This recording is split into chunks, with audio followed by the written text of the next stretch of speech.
নমস্কার, আমার নাম মৃত্যুঞ্জয় ঘোষ। আমি বারুইঘাট বিএড কলেজের অধ্যাপক। আজকে অনলাইন ক্লাসের মধ্যে দিয়ে আমি আমার বিষয়বস্তু প্রেজেন্ট করব। আমার আলোচ্য বিষয় হলো সেকেন্ড সেমিস্টারে কোর্স 1.2.8 এর নলেজ অ্যান্ড কারিকুলাম। এই বিষয়বস্তুর মধ্যে যে টপিকটি নিয়ে আজকে আমি আলোচনা করব সেটি হলো কনসেপ্ট অফ কারিকুলাম বা পাঠ্যক্রমের ধারণা। আমাদের এই পাঠ্যক্রমের ধারণা করতে গিয়ে জানতে গিয়ে আমাদের প্রথমেই জানতে হবে সেটা হচ্ছে পাঠ্যক্রমের অর্থ বা পাঠ্যক্রমের সংজ্ঞা। আমাদের প্রথমে কি জানতে হবে? পাঠ্যক্রমের অর্থ বা পাঠ্যক্রমের ধারণা। পাঠ্যক্রমের অর্থ।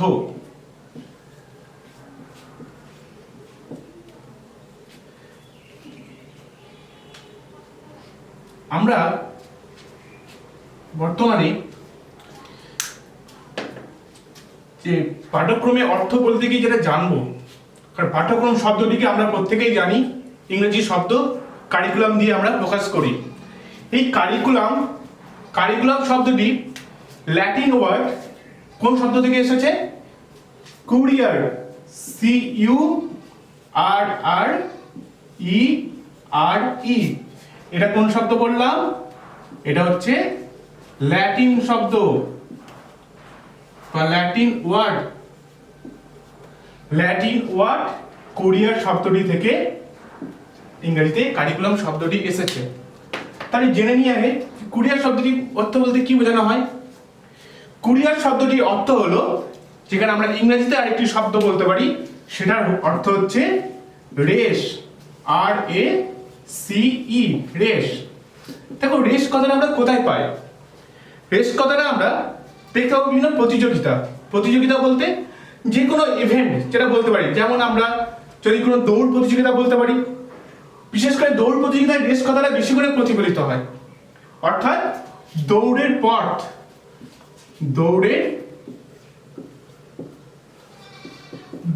পথ।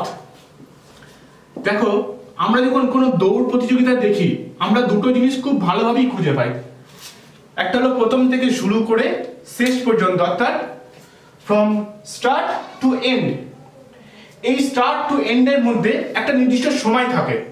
ঠিক তেমনি আমাদের পাঠ্যক্রমের বিষয়বস্তুর মধ্যেও কিন্তু একটি নির্দিষ্ট সময় আছে। কারণ যে পাঠ্যক্রমের বিষয়বস্তুগুলো আমরা আলোচনা করব সেটা কিন্তু একটা নির্দিষ্ট টাইম মাফিক হবে বা সময়কে নির্দিষ্ট করে থাকবে। সেখানে এই সময় শুরু করতে হবে এবং ওই সময় শেষ করতে হবে। ঠিক তেমনি রেস শব্দটির মধ্যে দিয়ে কিন্তু আমরা পাই একটা নির্দিষ্ট টাইম থাকে সেখানে। কারিকুলামের মধ্যেও কিন্তু আমরা পাচ্ছি একটা নির্দিষ্ট টাইম। তাই পাঠ্যক্রমের অর্থ যেখানে আমরা পেলাম, তাই কুরিয়ার শব্দটি থেকে পেলাম। কুরিয়ার শব্দটা কোথা থেকে এসেছে? কুরিয়ার শব্দটা এসেছে ল্যাটিন ওয়ার্ড থেকে। তাই ল্যাটিন ওয়ার্ড থেকে কুরিয়ার শব্দটি এসেছে, যার অর্থ হলো রেস। রেসকে আমরা কিভাবে প্রকাশ করতে পারি? দৌড়ের পথ। অর্থাৎ কারিকুলাম হচ্ছে কি? একটা নির্দিষ্ট লক্ষ্যে পৌঁছানোর যে পথ। নির্দিষ্ট লক্ষ্য কেন? অবশ্যই নির্দিষ্ট লক্ষ্য হবে, কারণ যেখানে আমরা পড়াশোনার একটা সিস্টেম ওয়াইজ করি, একটা সময় ভর্তি হয়, একটা সময় ক্লাস শুরু হয়, একটা সময় শেষ হয়। ঠিক তেমনি এইভাবে কন্টিনিউয়াস একটা পদ্ধতি চলার জন্য এটাকে আমরা বলতে পারি রেস বা দৌড়ের পথ। অর্থাৎ কারিকুলাম শব্দটি হচ্ছে এটি নির্দিষ্ট লক্ষ্যে পৌঁছানোর দৌড়ের পথ। এবার আমরা আসি, এটা তাহলে ক্লিয়ার হলো তোমাদের। এবার আমরা আসি এই যে পাঠ্যক্রম যে অর্থ আমরা পেলাম, আমাদের মূল যে আলোচ্য বিষয় যেটা আমাদের এখানে, সেটা হচ্ছে পাঠ্যক্রমের অর্থ। আমি এটা ক্লিন করে দিচ্ছি। দেখো, পাঠ্যক্রমের অর্থ বলতে গিয়ে বা জানতে গিয়ে আমাদের যেটা প্রথম জানতে হবে, পাঠ্যক্রমের অর্থে নিশ্চয়ই ভাগ আছে। অবশ্যই আছে, তাই তো? কারণ যে কোনো বিষয় দেখবে, বিশেষ করে এখানে পাঠ্যক্রমে যে বিষয়টা, দুটো অর্থ আছে। এক নম্বর বলি আমরা, যেটা হচ্ছে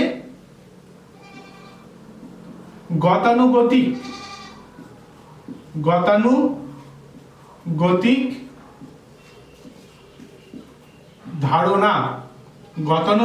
ধারণা। দেখো, এই গতানুগতিক ধারণার শব্দটার মধ্যে দিয়ে আমরা কি পাচ্ছি?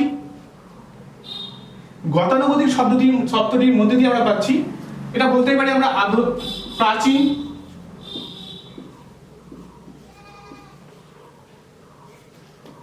গতানুগতিক প্রাচীন কেন কথাটা বললাম? গতানুগতিক ধারণার মধ্যে দিয়ে দেখবো যেটা কিন্তু বইয়ে আসছে, অর্থাৎ যেটাকে আমরা আরেকটা কথা বলতে পারি ইংরেজি শব্দের মধ্যে দিয়ে, সেটা হচ্ছে ট্র্যাডিশনাল।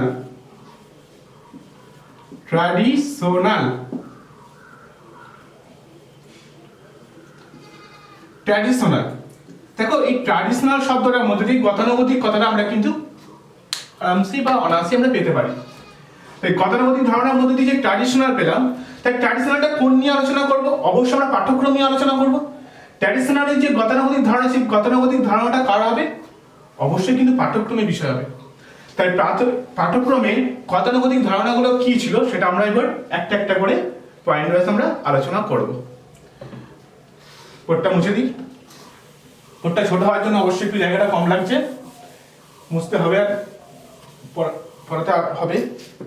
চলো আমরা এবার জেনে নিই পাঠ্যক্রমের অর্থের মধ্যে যেটা আমরা পাবো যে গতানুগতিক ধারণা। এটা প্রথমে আমরা আসি, বা আরেক কথায় বলতে পারি যেটা আমরা প্রাচীন ধারণা।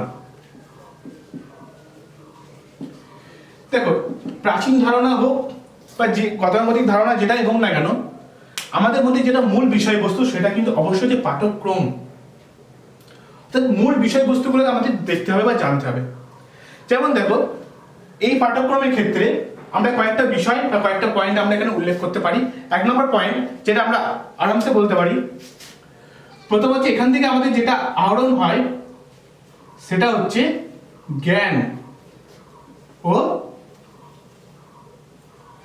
দক্ষতা।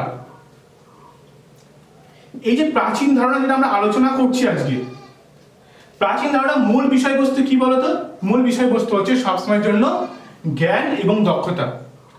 জ্ঞান এবং দক্ষতার মধ্যে আমরা কি পাবো? এখানে যে বিষয়টা আমরা গতানুগতিকভাবে বা প্রাচীনভাবে আমরা উন্নতি পড়ছি, সেখান থেকে মূল বিষয় হলো জ্ঞান এবং দক্ষতা আমাদের অর্জন হবে।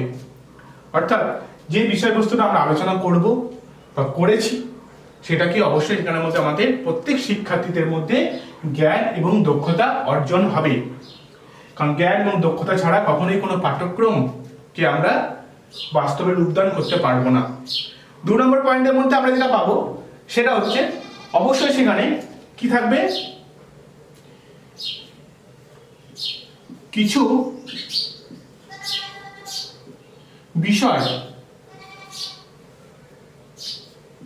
অর্থাৎ কিছু বিষয় কি থাকবে এখানে? সব থেকে বড় কথা হলো একটা যে কিছু বিষয়ের মধ্যে কি থাকবে? সমন্বয় থাকবে। অবশ্যই সমন্বয় থাকবে। সমন্বয় না থাকলে কখনোই সেই বিষয়ে প্রাধান্যতা পাওয়া যায় না।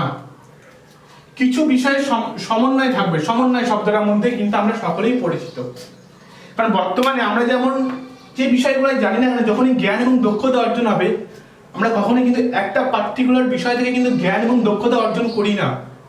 আমাদের জ্ঞান এবং দক্ষতা অর্জন করতে হলে বিভিন্ন সামগ্রিক বিষয়ের একটা সমন্বয় থাকবে। কিছু বিষয় কেন লিখলাম? এখানে সামগ্রিক বিষয় তো লিখতে পারতাম। আমি সামগ্রিক বিষয় বলতে এখানে সেই পাঠ্যক্রমের অন্তর্গত সমগ্র বিষয়গুলোকে সামগ্রিক বিষয় বললাম। এবার এখানে কিছু বিষয় বলতে সেই পাঠ্যক্রম বহির্ভূত কোনো বিষয়কে আমি এখানে নেব না বা আলোচ্য বিষয় হবে না এখানে। অর্থাৎ এখানে সবসময়ের জন্য এই জন্য বললাম কিছু বিষয়ের মধ্যে আমাদের সমন্বয়তা থাকবে। এরপরে আমরা আসি যে প্রাচীনকালে যখন আমরা প্রাচীন ধারণা যখন পাচ্ছি পাঠ্যক্রমের ক্ষেত্রে, সেখানে সবসময় জন্য যেটা থাকবে সেটা হচ্ছে পরের পয়েন্ট একটা, যে মানসিক শক্তি, মানসিক কি থাকবে? আমাদের মানসিক শক্তি থাকবে। যে বিষয়গুলো আলোচনার মধ্যে আমরা পাবো সেটা কিন্তু অবশ্যই মানসিক শক্তি আমাদের মধ্যে থাকবে। কেন মানসিক শক্তি থাকবে? দেখো, আমাদের পড়াশোনার বিষয়টাই কিন্তু, সমস্ত বিষয়টাই কিন্তু আমাদের মধ্যে একটা মনের মধ্যে শান্তি আনে। তো যদি আমাদের মধ্যে একটা মানসিক অবসাদ থাকে, সেখানে কিন্তু আমরা সেই বিষয়টার প্রতি আমরা ইন্টারেস্ট পাবো না বা ইন্টারেস্ট দেখাতে পারবো না, সেখানে শিক্ষক হোক বা শিক্ষার্থী হোক, উভয়ের ক্ষেত্রেই বলছি। মানসিক শক্তির মধ্যে যে যে বিষয়গুলো খুব গুরুত্বপূর্ণ সেইগুলো হচ্ছে, 1 নম্বর বিষয় হলো কি থাকতে হবে আমাদের মধ্যে? প্রথম পয়েন্ট, শৃঙ্খলা তত্ত্ব। দেখো, শৃঙ্খলা তত্ত্ব থাকতে হবে। কেন শৃঙ্খলা তত্ত্ব থাকতে হবে? শৃঙ্খলা তো অবশ্যই দরকার। আমরা যে জায়গায় আছি আজকে, ডিসিপ্লিন অবশ্যই মোস্ট ইম্পর্টেন্ট থিংস হচ্ছে ডিসিপ্লিন। আমরা কিন্তু সেখানটাও কিন্তু কিছুটা কিন্তু অবশ্যই পাঠ্যক্রম থেকে পাই। মানসিক শক্তিকে বৃদ্ধি করতে গেলে শৃঙ্খলা অবশ্যই দরকার। যদি আমার মধ্যে ডিসিপ্লিন না থাকে তাহলে আমি মানসিক শক্তি কোথা থেকে পাবো? তাই মানসিক শক্তির অন্যটি বিষয় হলো শৃঙ্খলার তত্ত্ব। আরেকটা বিষয় যায়, এর মধ্যে আর কতগুলি বিষয় থাকবে দেখো, যেখানে আমাদের এই সমস্ত বিষয়ের মধ্যে থাকবে অবশ্যই যে বিষয়টা আমরা আলোচনা করব বা যেভাবে আমরা পাঠ্যক্রমে যে জায়গাটা আমরা আলোচনা করছি, পাঠ্যক্রমের মধ্যবর্তী জায়গাগুলো কি থাকবে আমাদের মধ্যে? চিন্তা গড়ে উঠবে। চিন্তা তো অবশ্যই গড়ে উঠবে, তাই তো? তারপরে কি গড়ে উঠবে? যুক্তি থাকবে। যুক্তি অবশ্যই থাকবে আমাদের মধ্যে, কারণ যে বিষয়টা আমরা আলোচনা করছি বা জানছি সেই বিষয়টার মধ্যে যেমন আমাদের মধ্যে চিন্তা কাজ করবে। আমি একটা বিষয় বললাম, দেখো যখন একটু আগে একটা উদাহরণ দিয়েছিলাম পড়াতে গিয়ে, রেস পড়াতে গিয়ে বলেছিলাম একটা ইভেন্টের কথা বলেছিলাম, তখন তোমাদের মাথার মধ্যে চলে এসেছিল এখন দৌড় প্রতিযোগিতার কথা।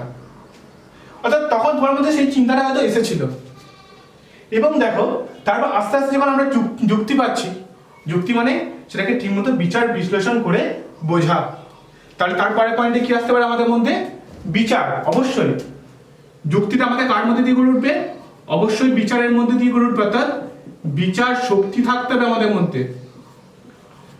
যদি আমরা সেই বিচার যোগ শক্তিকে কাজে লাগাতে না পারি তাহলে কিন্তু আমাদের মধ্যে সেই শৃঙ্খলার তত্ত্ব গড়ে উঠবে না, বা সেই সম্বন্ধে সামগ্রিক ধারণাটা আমাদের মধ্যে আসবে না, বা সমগ্র ধারণার কিন্তু আমাদের মধ্যে সঞ্চার ঘটবে না। অতএব অবশ্যই সেখানে তত্ত্ব থাকতে হবে। কার তত্ত্ব? শৃঙ্খলার তত্ত্ব থাকতে হবে, চিন্তা থাকতে হবে এবং যুক্তি থাকতে হবে। বিচার শক্তি দিয়ে আমাদের এটাকে বুঝতে হবে। এবং সব থেকে বড় কথা একটা বিষয়, এগুলা কে করবেন? তা কিভাবে আমরা এই জিনিসগুলো পাবো? সেটা কিন্তু অবশ্যই আমরা যেটা পাবো সেটা আলোচনায় আসছি। এখানে একটা বিষয় আমরা বলতে পারি, শিক্ষক। দেখো এই শব্দটার সঙ্গে আমরা সকলেই পরিচিত, কারণ আগামী দিনে তোমরাও সেই জায়গায় যাবে। শিক্ষকের সঙ্গে যেটা দরকার সেটা হচ্ছে শিক্ষার্থী। শিক্ষকের সঙ্গে যেটা দরকার সেটা হচ্ছে অবশ্যই শিক্ষার্থী। অর্থাৎ শিক্ষক এবং শিক্ষার্থীর মধ্যে এই বিষয়গুলো কিন্তু মধ্যস্থতা অবলম্বন করবে কে? কোন বিষয়টি? সেটা হচ্ছে পাঠ্যক্রম। পাঠ্যক্রম শিক্ষক শিক্ষার্থীর মধ্যে মধ্যস্থতা অবলম্বন করে এই সমস্ত যুক্তি, তত্ত্ব, চিন্তা, বিচার শক্তির সঞ্চালন করাবে শিক্ষার্থীর মধ্যে। তো এই বিষয়গুলো হচ্ছে অবশ্যই আমরা যেটা পাঠ্যক্রমের প্রাচীন ধারণার মধ্যে থেকে আমরা কিছুটা পেলাম। এবার আমরা পরের আলোচনায় আসি। এটা মুছে দিচ্ছি।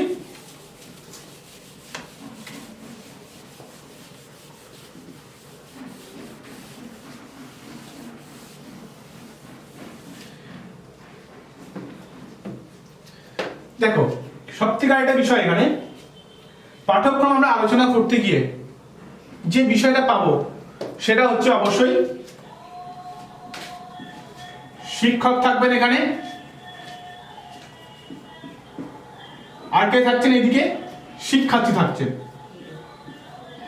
অর্থাৎ শিক্ষক থাকবেন এবং শিক্ষার্থী থাকবে, এবং এর মধ্যবর্তী পর্যায়ে বা মধ্যবর্তী অবস্থানকারী যে বিষয়টি সেটা হচ্ছে আমাদের অবশ্যই পাঠ্যক্রম।